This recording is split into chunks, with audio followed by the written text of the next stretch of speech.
There were still a lot of reptilians who never drank the liquid, but those who didn't stayed in their old form, and they were looking for a new home, but couldn't find any, so they gave up hope and returned to their old goblin village. When they came across a village that belonged to the goblins, they saw that the campfire was still on, and there was loot laying around. They figured that the goblins were out looking for more loot, and they were correct. They went to hide and they saw a goblin horde coming back with tons of gold and tons of gems, and they were wondering where did they get all of this loot from. They would soon find out. The goblins had attacked the home village, stealing most of the loot in the village, and 2,000 gems. 2,000 gems are a lot of gems, and you were supposed to get 2,500 in the start of the game. But thanks to the goblins, now you only got 500. Back in the home village, goblins started arriving, but not to raid, rather to serve. Earlier that day, minions had told the chief about the reptilians who never drank the dark elixir, and they were still roaming around in the goblin forest. The chief wanted to see a reptilian for himself, and wanted a bigger army to defeat the goblins, because they had raided him, they would pay for it. And the chief saw an opportunity. Since these were goblins, they would go unsuspected in the forest. Meanwhile, if we were to send barbarians, the goblins would notice and capture these barbarians. So, the goblins went out to the goblin forest to collect all remaining reptilians. The trip for the goblins was easy. They could go unsuspected through the forest. After a while, they came across the reptilians. The friendly goblins told the reptilians about the attack on the home village, and how Green Thief had gotten even more greedy.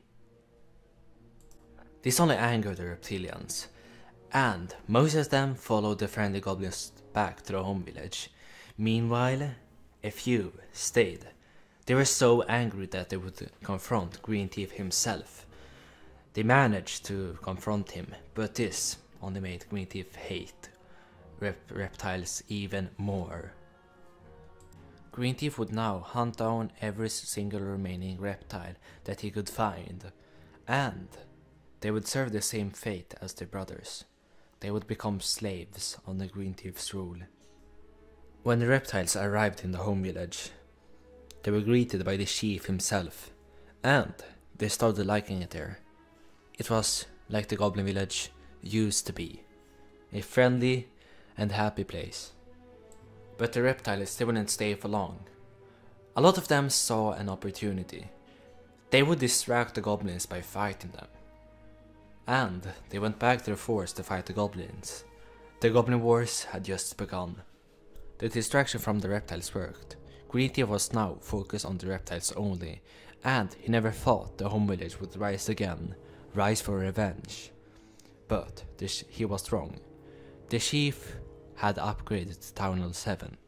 He was on max Town Hall 6, now Town Hall 7, and he had an army. He sent it to one of the goblin villages, and Green Thief got shocked when he saw that barbarians were raiding his village. One by one, the chief and the reptiles raided the goblin villages, and took back the loot that the goblins had stolen from them.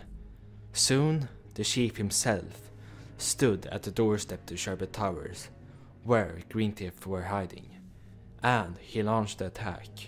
It would be known as the final attack of the Goblin Wars. He defeated Green Thief himself, and now the Goblin Forest was saved.